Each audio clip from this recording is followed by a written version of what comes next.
strange as it sounds, we are reaching the time when there will only be so many chances left to watch Lionel Messi.As we may expect. Messi himself doesn't seem to understand this. The heartbeat of yet another Barcelona incarnation, Messi will be 31 by the time this summer's World Cup is done. In Argentina, they feel it may be his final one. So we savor nights like this, nights when the greatest footballer of our generation cheats the passing of time on the back of skills and appetite that refuse to wane. We should not be surprised that Barcelona's number 10 seems to retain the energy and capacity of the youth. There is not a footballer alive who understands the rhythm of a game and the intricacies of his own game like Messi does. When Chelsea took the lead here at Stamford Bridge, there were worried looks towards the Barcelona bench from some visiting players. Luis Suarez, in particular, looked positively anguished.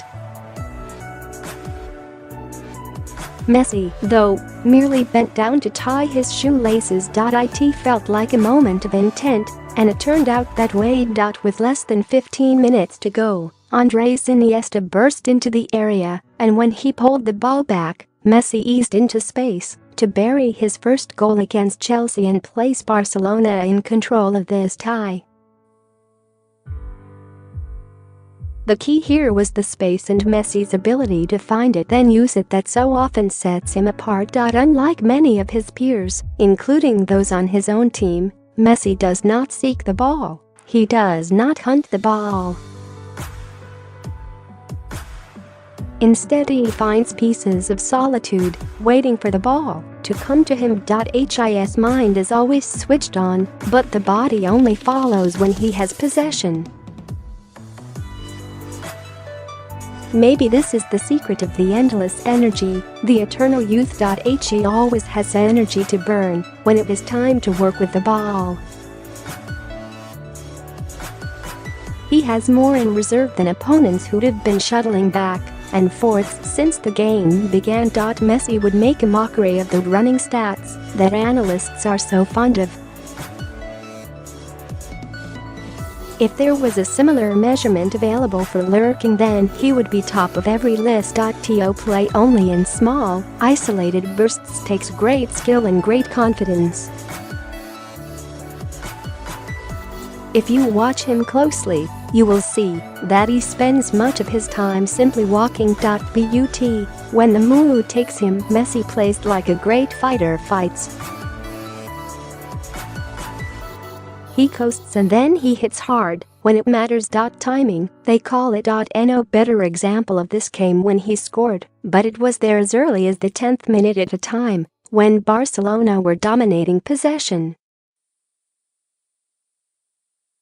Messi had enjoyed sporadic moments of influence prior to this moment, but when he received the ball just inside the Chelsea half, he suddenly sprang forward, easing past Pedro and N'Golo Kanté, and then bursting on, legs whirring, past Antonio Rudiger to lay the ball off to Paulinho on the right.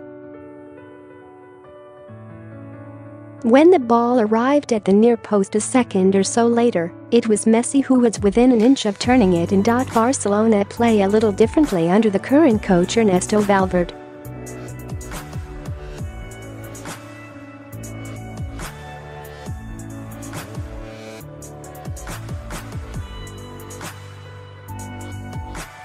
Chelsea have played against him enough times to know what it feels like. Defenders dare not try to get too close to him, because he will be away on the back of one trick.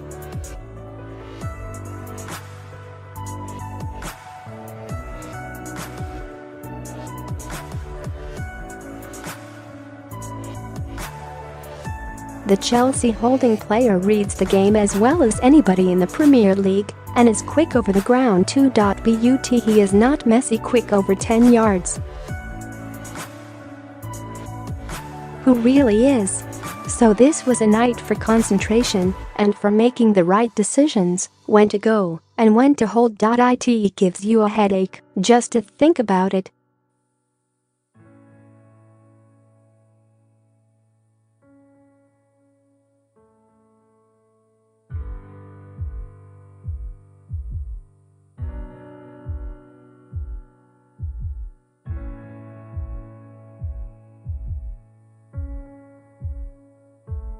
Here at Stamford Bridge, the Argentine's tangible impact was limited prior to the goal. Conte was assisted by his teammate Cesc Fabregas at times, and when Messi entered really deep territory, it was left to Chelsea's back three to try and pick him up. It is hard now not to fear his influence in the new camp next month. The returned leg will be his kind of night. Messi continues to carry his unique threat deep into his career.